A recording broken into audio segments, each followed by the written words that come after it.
célèbre sera réinvesti dans d'autres domaines mathématiques, comme l'arithmétique ou la géométrie, contribuant à résoudre les problèmes jusque-là difficiles et inaugurant à partir de là de nouveaux territoires théoriques.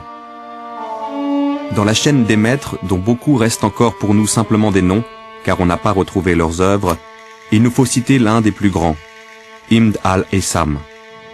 Celui qu'on surnommera le second Ptolémée est né à Bassora et fut actif dans la première moitié du XIe siècle. Mathématicien, physicien, astronome, il jouit d'une réputation universelle. Sous son nom latinisé, Al-Hazen, il sera célèbre chez les savants médiévaux, grâce aux versions latines de ses œuvres, en particulier son monumental ouvrage d'optique. Si Al-Khwarizmi est un début, Ibn al-Haytham est d'une certaine manière un achèvement dans l'ensemble des choses. Ibn al-Haytham, chaque fois qu'il touchait quelque chose, il accomplissait une révolution. Je prends l'exemple de l'optique. C'est le premier qui refuse la tradition hellénistique de l'optique comme une théorie de la lumière, de la propagation et de la diffusion de la lumière, et une théorie de la vision. Ces deux branches étaient confondues dans l'optique grecque. Donc lui, il sépare. L'acte de séparation concret est simple. C'est que la lumière ne sort plus de l'œil pour éclairer les objets. Non, la lumière vient de l'extérieur, n'est-ce pas, dans l'œil.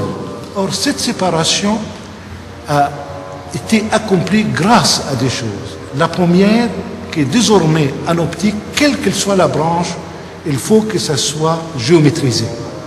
Deuxièmement, en optique, il y a une preuve, l'expérimentation est une preuve nécessaire qu'il faut accomplir quand on travaille en optique. Étudier les miroirs ardents, c'est les concevoir et les fabriquer, afin de faire converger les rayons du soleil en un point donné.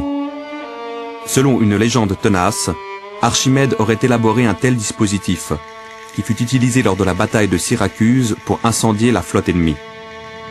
Reprenant et perfectionnant certains auteurs grecs, qui prétendaient pouvoir reproduire l'exploit d'Archimède, les savants arabes affrontent des problèmes à la fois théoriques et expérimentaux, comme la propagation de la lumière, la forme et la dimension des miroirs, la réflexion des rayons et les moyens de les faire converger.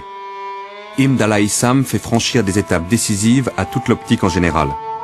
Il faudra attendre Kepler, 6 siècles plus tard, pour retrouver des avancées comparables.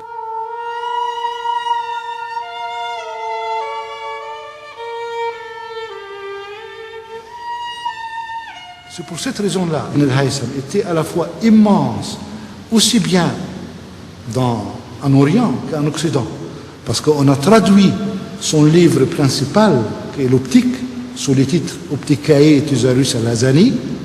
Et ce livre d'optique d'Al-Hazan a été la source sur laquelle tout le monde a travaillé au XIIIe siècle et ainsi au XVIe siècle, Kepler par exemple, ou Descartes lui-même, au début du XVIIe siècle, etc. La mathématique arabe est indissociable de l'astronomie. Al-Haytham n'est pas seulement mathématicien et physicien, il est aussi astronome.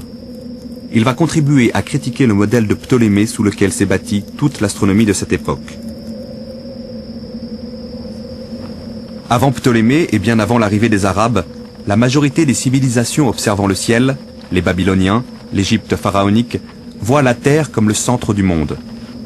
On l'imaginait plate, avec une voûte céleste tournant autour de celle-ci. Depuis le VIe siècle avant notre ère, les Grecs savent que la Terre est ronde. Ptolémée arrive au IIe siècle. Bon, Ptolémée, IIe siècle, c'est le plus grand astronome, le couronnement de l'astronomie hellénistique. Disons qu'après Ptolémée, il y a eu des commentateurs de Ptolémée, mais il n'y a eu aucune recherche en langue grecque. Donc on a Ptolémée, qui est la fin d'une époque, qui a fait la synthèse de tout ce qu'il y avait avant lui, qui a créé ses propres modèles et qui a donc fait quelque chose au milieu du IIe siècle, qui est resté le manuel type d'histoire de l'astronomie. C'est un manuel qui commence par la Terre, ensuite qui donne toutes les observations sur l'horizon, et il prend le Soleil, la Lune, les astres fixes et tous les autres astres ensuite. Et cet ordre-là sera gardé pour toute la suite. Le modèle de Ptolémée, c'est quoi? La Terre est ronde et immobile au centre de l'univers.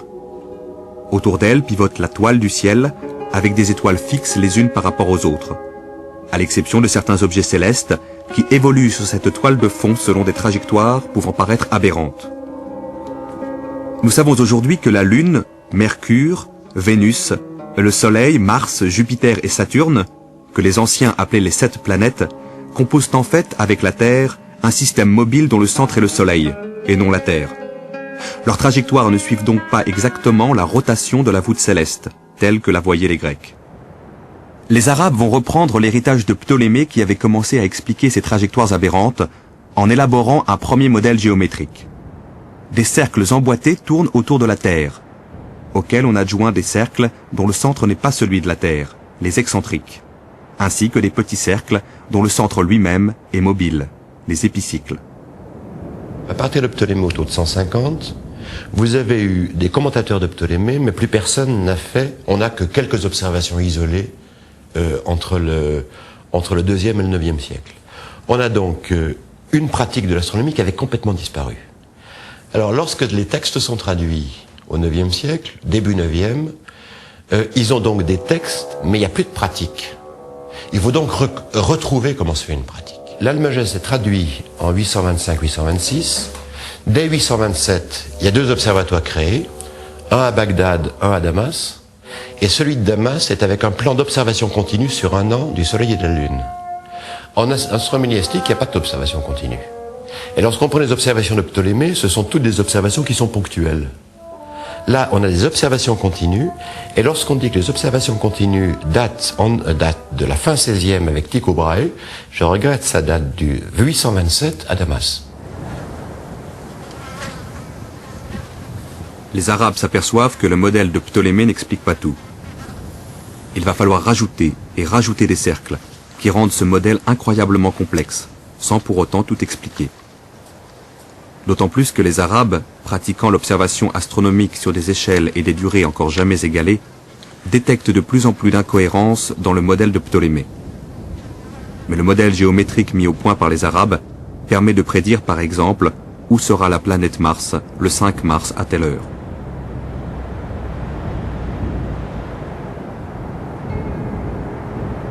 Ils ont recours aux instruments mêmes décrits par Ptolémée: armilles, cadrans, règles, gnomons, dioptres, sphères armillaires. Ils ont l'avantage sur Ptolémée de pouvoir mobiliser sur injonction califale des dizaines voire des centaines de chercheurs pendant des semaines, des mois entiers, pour comparer leurs observations sur un très vaste territoire. C'est ainsi que plusieurs siècles avant Tycho Brahe, astronome européen de la Renaissance, les Arabes mettent au point des sextants géants, capables de mesurer la hauteur du Soleil sur l'horizon ou bien sa distance au zénith.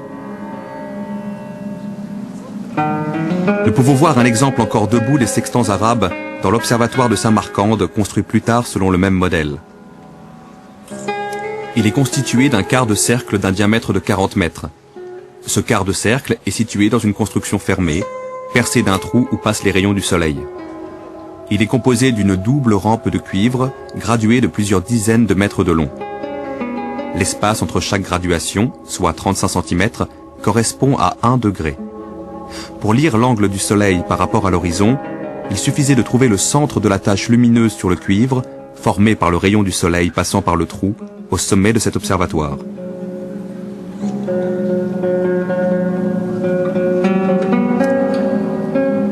La science des astres commande des questions d'ordre religieux aussi bien que pratique. L'heure des prières, la direction locale de la Mecque, l'apparition du croissant lunaire indiquant le début du mois de jeûne de Ramadan, mais aussi l'orientation en mer, le calcul de la position d'un lieu. On voit apparaître en Égypte au XIIIe siècle de nouvelles fonctions telles que celle du Muwaqit, astronome chargé de réglementer les heures des prières, ainsi que celle du Mikati, chargé au sens large de la mesure du temps, sans lien direct avec une institution religieuse. Mais l'astronomie continue de se poser aussi des problèmes purement théoriques.